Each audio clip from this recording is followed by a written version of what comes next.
We can be glad to have so many people in the White House and in government and in general so willing to help reporters by providing them information, especially about our new incompetent president, but also about other government activities. What is the military doing? What is the NSA doing, etc.?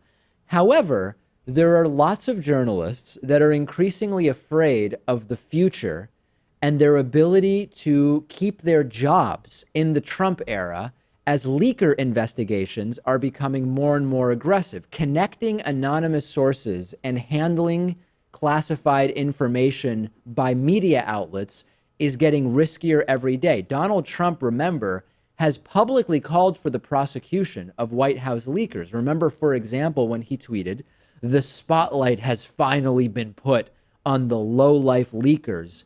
They will be caught." Trump has previously called for Edward Snowden to be killed. With Trump, of course, there's always a double standard. It's not our focus today, but remember that Donald Trump did inappropriately give classified information to Russian diplomats, one of whom is believed to be by U.S. intelligence to be a Russian spy recruiter named Sergei Kislyak. But let's put that aside for now. We're not talking about the hypocrisy today, although we always could. Donald Trump has even publicly attacked the FBI and compared them to Nazis for allowing leaks, tweeting, quote, "Intelligence agencies should never have allowed this fake news to, quote, leak into the public. One last shot at me. Are we living in Nazi Germany?" And we know that behind closed doors, Donald Trump allegedly asked former FBI Director James Comey to imprison leakers. Maybe we'll learn more about that tomorrow when James Comey testifies in front of the Senate Intel Committee. Attorney General Jeff Sessions has also been really vocal about his opposition to leakers. He's pushing the FBI to be more proactive in investigating them. And New York Times reporter Adam Goldman, who had his phone records secretly obtained by the Justice Department during a leak investigation, said to CNN, quote, "This is a tough operating environment. There is a chill for sure. We'll see how bad it gets." So what's the latest on this war against leakers?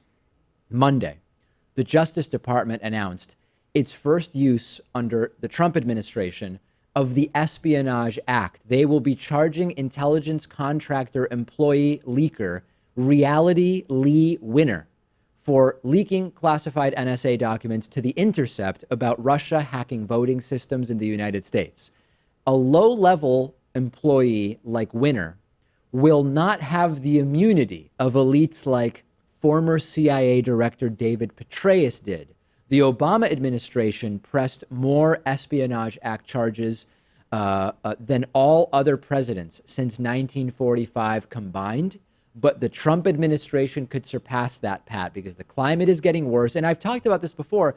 When you talk about going after WikiLeaks for publishing information that they did not illegally obtain, that was handed to them, that is the crossing of a sort of red line when it comes to law enforcement against leakers. But you can't go after the journalists who just report that information from the leakers themselves. And that's what the Trump administration is trying to do these days. That's exactly right. And on the condition of anonymity, there's a Washington reporter who said to CNN, quote, "I think that the unknown for us as national security reporters is, what are they willing to do? How far are they willing to go outside the lines to clamp down on things that they don't like?"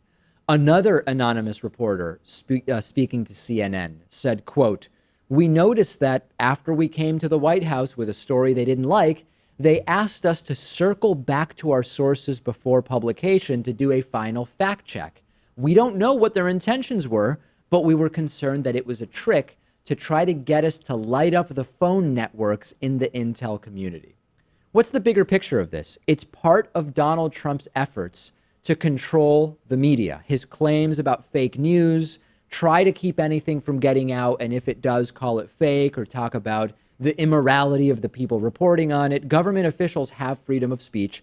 Talking about embarrassing things that Donald Trump does in the White House without disclosing something that's classified is completely legal, and yet they are creating a climate of fear, and it's translating to reporters, and we should all be worried about it, because right now, maybe you don't care if you're a Trumpist because you're trying to prevent negative news about Donald Trump. But this is a systemic threat to press independence. And even though it might benefit conservatives right now, it won't always. Yeah, exactly. I mean, Donald Trump's credibility has been questioned on a number of issues, but Yeah. especially when it comes to leaks, because when it came to Hillary Clinton, he invited them. He said that we love WikiLeaks. He wanted Russian hackers to find the 30,000 missing emails. But now that he's the guy in charge, they only can be bad for him. I totally agree. And listen, I'm a progressive, right? There's no doubt that this is an opinion program. But both sides do this double standard when it comes to leaks. When the content of the leaks is bad for you, you focus on the fact that there were leaks and going after the leakers.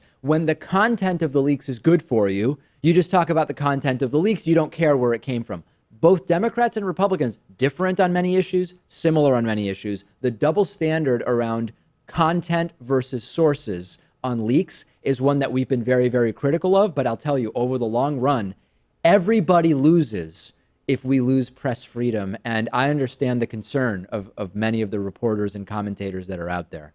I'm on Twitter. Talk to me about this. I'm on Twitter at @dpakman. The show is on Twitter at David Pakman Show.